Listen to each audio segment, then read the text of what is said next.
Hello ನಮಸ್ತೆ ಎಲ್ರಿಗೂ welcome back to my channel. ಇವತ್ತಿನ ವಿಡಿಯೋದಲ್ಲಿ ವೀಕ್ಲಿ ಕ್ಲೀನಿಂಗ್ ರುಟೀನ್ ಅಥವಾ ನನ್ನ ಮಂತ್ಲಿ ಪೀರಿಯಡ್ಸ್ ಎಲ್ಲ ಆದಮೇಲೆ 5 ಡೇಸ್ ಆದಮೇಲೆ ನಾನು ಯಾವೆಲ್ಲ ರೀತಿ ಕ್ಲೀನ್ ಮಾಡ್ತಾ ಇದ್ದೀನಿ ಅನ್ನೋದ್ರ ಬಗ್ಗೆ ಈ ವ್ಲಾಗ್ ಇರುತ್ತೆ. ಕಂಪ್ಲೀಟಾಗಿ ವ್ಲಾಗ್ ನೋಡಿ. ಈ ವ್ಲಾಗ್ ಏನಾದರೂ ಇಷ್ಟ ಆಯಿತು ಅಂದರೆ ನನಗೆ ಲೈಕ್ ಮಾಡಿ, ಶೇರ್ ಮಾಡಿ, ಹಾಗೆ ಸಬ್ಸ್ಕ್ರೈಬ್ ಮಾಡ್ಕೊಳೋದನ್ನ ಮರಿಬೇಡಿ. ಯಾರೆಲ್ಲ ಸಬ್ಸ್ಕ್ರೈಬ್ ಮಾಡ್ಕೊಂಡು ಸಪೋರ್ಟ್ ಮಾಡ್ತಾ ಇದ್ದೀರಾ ಅವ್ರಿಗೆಲ್ಲ ಥ್ಯಾಂಕ್ ಯು ಅಂತ ಹೇಳ್ತಾ, ಇನ್ನೂ ಯಾರೆಲ್ಲ ಸಬ್ಸ್ಕ್ರೈಬ್ ಆಗಿಲ್ಲ ದಯವಿಟ್ಟು ಸಬ್ಸ್ಕ್ರೈಬ್ ಮಾಡ್ಕೊಂಡು ನೋಡಿ. ಹೇಗಿದ್ರೂ ಮನೆ ಇವತ್ತು ಕ್ಲೀನ್ ಮಾಡಲೇಬೇಕು ಅಂದ್ಬಿಟ್ಟು ಕಿಚನ್ನೆಲ್ಲ ನಾನು ಬ್ರೇಕ್ಫಾಸ್ಟ್ ಆದಮೇಲೆ ಕ್ಲೀನ್ ಮಾಡಿರಲಿಲ್ಲ.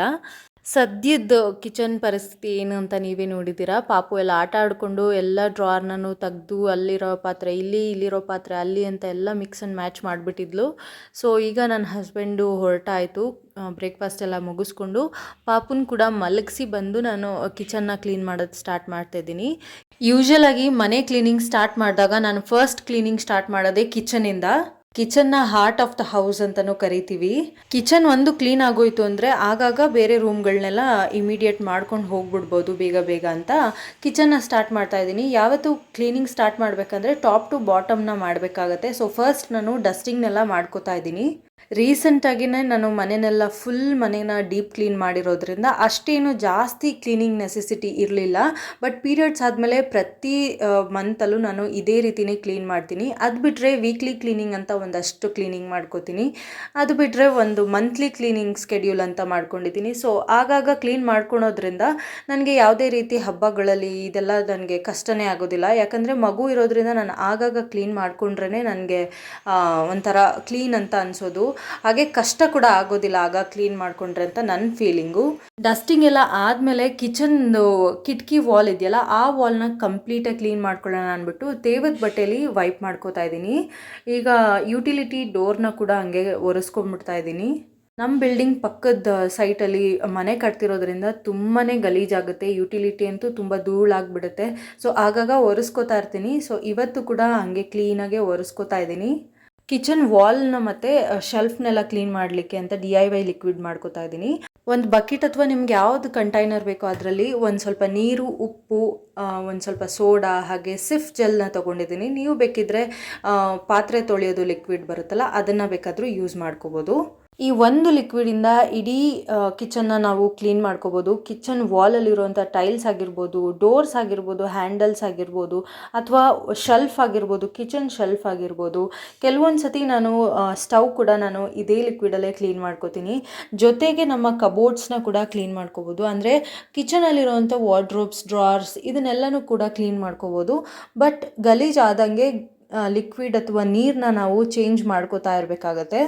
ಸುಮಾರಷ್ಟು DIY ಲಿಕ್ವಿಡ್ನ ಮನೇಲಿ ಟ್ರೈ ಮಾಡ್ತಾ ಇರ್ತೀನಿ. ಬಟ್ ಈ ಒಂದು ಮಿಕ್ಸ್ಚರ್ ಏನಿದೆ ಅದು ತುಂಬಾ ಚೆನ್ನಾಗಿ ವರ್ಕ್ ಆಗುತ್ತೆ ಅಂತ ಹೇಳ್ಬೋದು.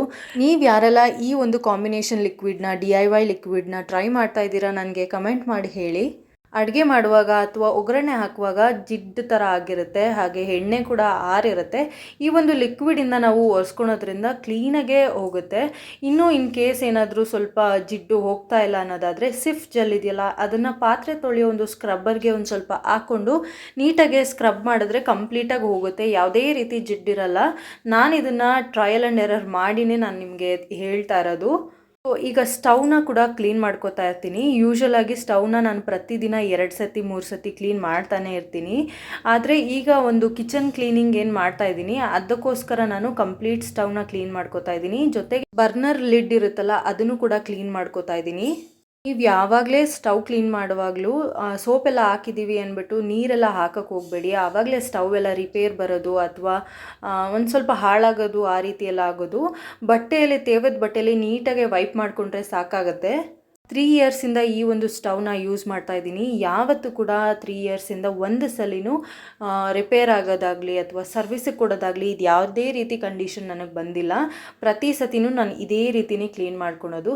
ಸೊ ಸ್ಟವ್ ಕೆಳಗಡೆನೂ ಕೂಡ ಕ್ಲೀನ್ ಎಲ್ಲ ಆದಮೇಲೆ ಈ ಒಂದು ಸೈಡ್ ಕಾರ್ನರ್ ಕೌಂಟರ್ ಟಾಪ್ ಏನಿರುತ್ತೆ ಅದನ್ನು ನಾನು ಕ್ಲೀನಾಗೆ ಜೋಡಿಸ್ಕೊತಾ ಇದ್ದೀನಿ. ಈ ಒಂದು ರ್ಯಾಕ್ ಬಂದು ನಾನು ಆನ್ಲೈನಲ್ಲಿ ತೊಗೊಂಡಿದ್ದು. ಇನ್ ಕೇಸ್ ಲಿಂಕ್ ಬೇಕಿದ್ರೆ ನನಗೆ ಕಮೆಂಟ್ ಮಾಡಿ ಹೇಳಿ, ಲಿಂಕ್ನ ಪ್ರೊವೈಡ್ ಮಾಡ್ತೀನಿ. ರೀಸೆಂಟಾಗಿ ಮನೆಯೆಲ್ಲ ಕ್ಲೀನ್ ಮಾಡಿರೋದ್ರಿಂದ ಜಾಡಿನೂ ಕೂಡ ಕ್ಲೀನ್ ಮಾಡಿಕೊಂಡು ನಾನು ಉಪ್ಪೆಲ್ಲ ಫಿಲ್ ಮಾಡ್ಕೊಂಡಿದ್ದೆ. ಸ್ವಲ್ಪ ಎಣ್ಣೆ ಜಿಡ್ಡಾಗಿತ್ತು ಅಂದ್ಬಿಟ್ಟು ಅದನ್ನು ಕೂಡ ನೀಟಾಗಿ ವೈಪ್ ಮಾಡ್ಕೋತಾ ಇದ್ದೀನಿ. ಆದಷ್ಟು ಉಪ್ಪಿನ ಜಾಡಿ ಅಥವಾ ಉಪ್ಪಿರೋಂಥ ಬಾಕ್ಸ್ನ ನೀವು ಖಾಲಿ ಆಗೋ ತನಕ ಬಿಡಬೇಡಿ. ಫುಲ್ ಬಾಟಲ್ ಖಾಲಿ ಆಗೋವರೆಗೂ ಬಿಡಕ್ಕೆ ಹೋಗಬೇಡಿ. ಆದಷ್ಟು ಒಂದು ಅರ್ಧ ಇನ್ನೊಂದು ಕಾಲು ಭಾಗ ಇದೆ ಅನ್ನೋವಾಗಲೇ ಫಿಲ್ ಮಾಡ್ಕೊಳೋದಕ್ಕೆ ಟ್ರೈ ಮಾಡಿ. ಖಾಲಿ ಆಗೋಕ್ಕೆ ಬಿಡಬಾರ್ದು ಅಂತ ಹೇಳ್ತಾರೆ ದೊಡ್ಡವರು. ಸೊ ಆದಷ್ಟು ಖಾಲಿ ಆಗೋಕ್ಕೆ ಬಿಡಬೇಡಿ, ಆಗಾಗ ಫಿಲ್ ಮಾಡ್ಕೊಳ್ಳಿ ಅಂತ ಹೇಳ್ತಾ, ಇದು ಈಗ ಕಿಚನ್ ಕ್ಲೀನಿಂಗ್ ಎಲ್ಲ ಆಯಿತು. ಈಗ ಪಾತ್ರೆಗಳು ಒಂದು ಸ್ವಲ್ಪ ಇತ್ತು, ಅದನ್ನು ಕೂಡ ಕ್ಲೀನ್ ಮಾಡ್ಕೋತಾ ಇದ್ದೀನಿ. ಎಷ್ಟೇ ರಾತ್ರಿ ಪಾತ್ರೆ ತೊಳೆದು ಕ್ಲೀನ್ ಮಾಡಿ ಮಲ್ಕೊಂಡ್ರು ಕಿಚನ್ನ, ಬೆಳಗ್ಗೆ ಬ್ರೇಕ್ಫಾಸ್ಟ್ ಎಲ್ಲ ಆದಮೇಲೆ ಎಷ್ಟು ಪಾತ್ರೆಗಳಾಗುತ್ತೆ ಅಂದರೆ, ನಾವಿರೋದೇ ಇಬ್ಬರು, ಯಾಕೆ ಇಷ್ಟು ಪಾತ್ರೆಗಳಾಗ್ತಾ ಇದೆ ಅನ್ನೋದೇ ನನಗಿನ್ನೂ ಅರ್ಥ ಆಗ್ತಾ ಇಲ್ಲ. ನಿಮ್ಮ ಮನೇಲೂ ಕೂಡ ಇದೇನಾ ಅಂತ ಹೇಳಿ. ನನ್ನ ಮಗಳಿಗೆ ಇನ್ನೇನು ಗೊತ್ತಲ್ಲ, ಬ್ರೇಕ್ಫಾಸ್ಟ್ಗೆ ಯಾವಾಗ್ಲೂ ರಾಗಿ ಸರಿನೇ ಮಾಡ್ಕೊಡ್ತೀನಿ. ಇನ್ನು ಇಬ್ರಿಗೆ ಟಿಫನ್ ರೆಡಿ ಮಾಡೋ ಅಷ್ಟೊತ್ತಿಗೆ ಇಷ್ಟು ಪಾತ್ರೆ ಆಗಿರುತ್ತೆ. ಸೊ ಪಾತ್ರೆನೂ ಕ್ಲೀನಾಗೆ ಎಲ್ಲ ತೊಳೆದು ಕಿಚನ್ ಎಲ್ಲ ಕಂಪ್ಲೀಟಾಗಿ ಕ್ಲೀನ್ ಮಾಡಿದ್ದಾಯಿತು. ಇನ್ನು ಬರ್ನರ್ ಲಿಡ್ ಇತ್ತಲ್ಲ, ಅದನ್ನು ಕೂಡ ಕ್ಲೀನ್ ಮಾಡ್ಕೊಳ್ಳೋಣ ಅಂದ್ಬಿಟ್ಟು ಅದೇ ಒಂದು ಬಕೆಟ್ಗೆ ಬರ್ನರ್ನ ಬಿಸಿ ಬಿಸಿ ನೀರನ್ನ ಹಾಕಿ ನೆನೆಸ್ತಾ ಇದ್ದೀನಿ. ಜೊತೆಗೆ ಒಂದು ಸ್ವಲ್ಪ ಸೋಡಾ ಹಾಗೆ ನಿಂಬೆಹಣ್ಣಿಂದು ರಸ, ಒಂದು 2-3 ಪ್ಯಾಕೆಟು ಈನೋ ಪೌಡರ್ನ ಕೂಡ ಹಾಕ್ಕೊಂಡು ಒಂದು 20 ಮಿನಿಟ್ಸ್ನ ನೆನೆಯಕ್ಕೆ ಬಿಡ್ತಾ ಇದ್ದೀನಿ. ಈ ಬರ್ನರ್ನೆಲ್ಲ ನಾನು ಕ್ಲೀನ್ ಮಾಡಿ 1 ವರ್ಷನೇ ಆಗೋಯ್ತು ಅಂತ ಹೇಳ್ಬೋದು. ಆಗಾಗ ಕ್ಲೀನ್ ಮಾಡೋಣ ಅನ್ಕೋತಾ ಇರ್ತೀನಿ, ಬಟ್ ಮರ್ತೇ ಹೋಗ್ತೀನಿ ನಾನು. ಬೇರೆ ಬೇರೆ ಟೆನ್ಷನಿಂದ ಅದು ಇದು ಕೆಲಸ ಒಂದು ನೆನಪಿರಲ್ಲ, ಆ ರೀತಿ ಏನೇನೋ ಒಂದು ರೀಸನಿಂದ ನಾನು ಮರ್ತೋಗ್ತಾ ಇರ್ತೀನಿ. ಸೊ ಅದಕ್ಕೆ ಇಷ್ಟು ಮಾತ್ರ ಹೋಗಿದೆ. ಇನ್ನೂ ಒಂದು 2 ಸತಿ ಆಗಾಗ ಕ್ಲೀನ್ ಮಾಡ್ತಾಯಿದ್ರೆ ಕಂಪ್ಲೀಟಾಗಿ ಕ್ಲೀನ್ ಆಗುತ್ತೆ ಅಂತ ಹೇಳ್ಬೋದು. ಇದನ್ನು ನಾನು ತುಂಬ ವರ್ಷಗಳಿಂದ ಟ್ರೈ ಮಾಡ್ತಾ ಬಂದಿರೋದ್ರಿಂದ ನಿಮಗೆ ಹೇಳ್ತಾ ಇದ್ದೀನಿ ಅಷ್ಟೇ. ಸೊ ಕಿಚನ್ ಎಲ್ಲ ಕ್ಲೀನ್ ಆದಮೇಲೆ ಯಾವ ರೀತಿ ಕಾಣ್ತಾ ಇದೆ ಅಂತ ನೀವೇ ನೋಡ್ಕೊಂಡು ಬನ್ನಿ. ಇನ್ನು ಕಿಚನ್ ಎಲ್ಲ ಕ್ಲೀನ್ ಆದಮೇಲೆ ಲಂಚ್ಗೂ ಕೂಡ ಪ್ರಿಪೇರ್ ಮಾಡಿಕೊಂಡು ಜೊತೆಲೇ ಮನೇನ ಕ್ಲೀನ್ ಮಾಡ್ಕೋತಾ ಇದ್ದೆ. ಇನ್ನು ಸೋಫಾ ಆಗಿರ್ಬೋದು ಅಥವಾ ದಿವಾನ ಆಗಿರ್ಬೋದು, ಹಾಸಿಗೆ ಆಗಿರ್ಬೋದು, ಫ್ಯಾಬ್ರಿಕ್ಕಿಂದ ಏನೇನೆಲ್ಲ ಫರ್ನಿಚರ್ಸ್ ಯೂಸ್ ಮಾಡ್ಕೊಂಡು ಮಾಡಿರ್ತೀವಿ, ಆ ಒಂದು ಮೆಟೀರಿಯಲ್ಸ್ನೆಲ್ಲ ಕ್ಲೀನ್ ಮಾಡಲಿಕ್ಕೆ ಈ ಒಂದು ಲಿಕ್ವಿಡ್ ತುಂಬಾ ಹೆಲ್ಪ್ಫುಲ್ ಆಗಿರುತ್ತೆ. ಈ ಲಿಕ್ವಿಡ್ ಮಾಡಲಿಕ್ಕೆ ಒಂದು ಸ್ವಲ್ಪ ನೀರಿಗೆ ಉಪ್ಪು ಹಾಕಲಿಲ್ಲ ಅಂದರೂ ಪರವಾಗಿಲ್ಲ, ಸೋಡಾ ಪೌಡರ್ ಹಾಕ್ಕೊಂಡು ಒಂದು ಸ್ವಲ್ಪ ಕಂಫರ್ಟ್ ಎಲ್ಲ ಹಾಕ್ಕೊಂಡು ಕಂಪಲ್ಸರಿ ಮೈಕ್ರೋಫೈಬರ್ ಬಟ್ಟೆನ ತೊಗೊಂಡ್ರೆ ಮಾತ್ರ ಕ್ಲೀನ್ ಆಗುತ್ತೆ ಈ ದಿವಾನ, ಸೋಫಾ ಇದೆಲ್ಲ. ನಮ್ಮದು ಬಂದು ಕ್ಲೋತ್ ಸೋಫಾ ಆಗಿರೋದ್ರಿಂದ ಇದನ್ನು ನಾನು ಒಂದು 20 ಡೇಸ್ಗೆ ಒಂದ್ಸತಿ, 15 ಡೇಸ್ಗೆ ಒಂದ್ಸತಿ ಈ ಒಂದು ಲಿಕ್ವಿಡ್ನ ಯೂಸ್ ಮಾಡಿಕೊಂಡು ಕ್ಲೀನ್ ಮಾಡ್ಕೋತೀನಿ. ಯಾವುದೇ ರೀತಿ ಪ್ರಾಬ್ಲಮ್ಸ್ ಬಂದಿಲ್ಲ. ಹಾಗೆ ಏನೇ ಗಲೀಜಿದ್ರೂ ಕ್ಲೀನ್ ಆಗಿಬಿಡುತ್ತೆ. ಮಗು ಇರೋದ್ರಿಂದ ಅವಳು ಅದು ಇದು ತಿಂತಾ ಇರ್ತಾಳೆ, ಏನಾದರೂ ಒಂದು ಸ್ವಲ್ಪ ಚೆಲ್ತಾ ಇರ್ತಾಳೆ. ಸೊ ಅದರಿಂದ ನಮಗೆ ಇದು ಕ್ಲೀನ್ ಮಾಡ್ಕೊಳಕ್ಕೆ ಯೂಸ್ ಆಗುತ್ತೆ. ಮಕ್ಕಳಿರೋ ಮನೇಲಿ ಸೋಫಾ ಮೇಲಾಗಿರ್ಬೋದು, ಬೆಡ್ ಮೇಲಾಗಿರ್ಬೋದು ಸುಸು ಮಾಡ್ಕೊಳೋದು, ಈ ಥರ ಟಾಯ್ಲೆಟ್ ಮಾಡ್ಕೊಳೋದು ಎಲ್ಲ ಮಾಡ್ತಾ ಇರ್ತಾರೆ. ಸೊ ಇಂಥ ಟೈಮಲ್ಲಿ ಪ್ರತಿ ಸತಿನೂ ನಾವು ಡ್ರೈ ವಾಶ್ ಕೊಡೋದಕ್ಕಾಗಲ್ಲ. ಸೋಫಾ ಆಗಿರ್ಬೋದು, ಹಾಸಿಗೆ ಆಗಿರ್ಬೋದು ಎಲ್ಲನೂ ಈ ಒಂದು ಲಿಕ್ವಿಡ್ನ ಯೂಸ್ ಮಾಡಿಕೊಂಡು ನಾವು ಕ್ಲೀನ್ ಮಾಡೋದ್ರಿಂದ ಕಂಪ್ಲೀಟಾಗಿ ಕ್ಲೀನ್ ಆಗುತ್ತೆ ಅಂತ ಹೇಳ್ಬೋದು. 2 ಸೋಫಾ ಕ್ಲೀನ್ ಆದಮೇಲೆ ನನ್ನ ಪೇಂಟಿಂಗ್ಸ್ ಏನೇನಿದೆ ಅದನ್ನೆಲ್ಲ ಕೂಡ ಕ್ಲೀನ್ ಮಾಡ್ಕೋತಾ ಇದ್ದೀನಿ. ಈ ಒಂದು ಫ್ರೇಮ್ನ ಕೂಡ ನಾನು ಆನ್ಲೈನಲ್ಲೇ ತರಿಸ್ಕೊಂಡಿದ್ದು. ಯಾವುದ್ರದ್ದಾದರೂ ಲಿಂಕ್ ಬೇಕಿದ್ರೆ ನನಗೆ ಕಮೆಂಟ್ ಮಾಡಿ, ನಾನು ಅವ್ರಿಗೆ ಪ್ರೊವೈಡ್ ಮಾಡ್ತೀನಿ. ನನ್ನ ಮಗಳ ಜೊತೆ ಮನೆ ಕ್ಲೀನಿಂಗ್ ಒಂದು ದೊಡ್ಡ ಟಾಸ್ಕ್ ಆಗಿಬಿಟ್ಟಿತ್ತು ನನಗೆ. ಏನು ಮಾಡೋದಕ್ಕಾಗಲ್ಲ, ಆ ಮಗುನ ಎಲ್ಲೂ ಕಳ್ಸೋಕ್ಕಾಗಲ್ಲ, ಅಥವಾ ನಾವು ಮನೆ ಕ್ಲೀನ್ ಮಾಡ್ತಾಯಿದ್ದೀವಿ ಅಂತ ಫೋರ್ಸ್ಫುಲಿ ಮಲಗ್ಸೋಕ್ಕೂ ಆಗಲ್ಲ.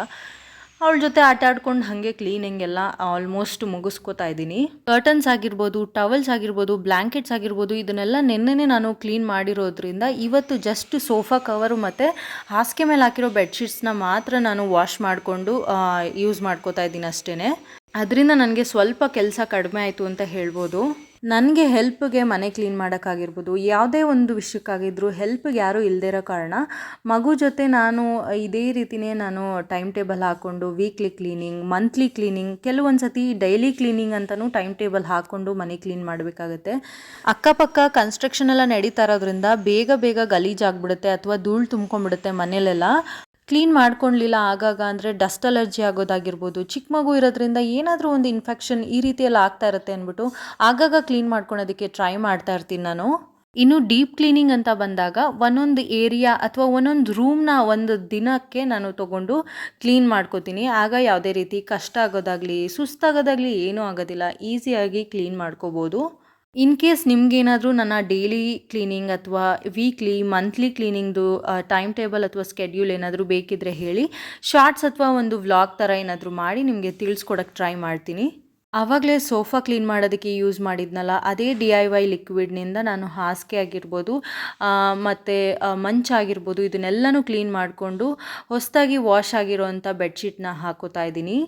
ಆ್ಯಕ್ಚುಲಾಗಿ ಏನಂದರೆ ಮನೆಯಲ್ಲಿ ಜಾಸ್ತಿ ವಸ್ತುಗಳನ್ನ ಇಟ್ಕೊಂಡಷ್ಟು ಕ್ಲೀನಿಂಗ್ ಕೆಲಸ ಕಷ್ಟ ಆಗುತ್ತೆ.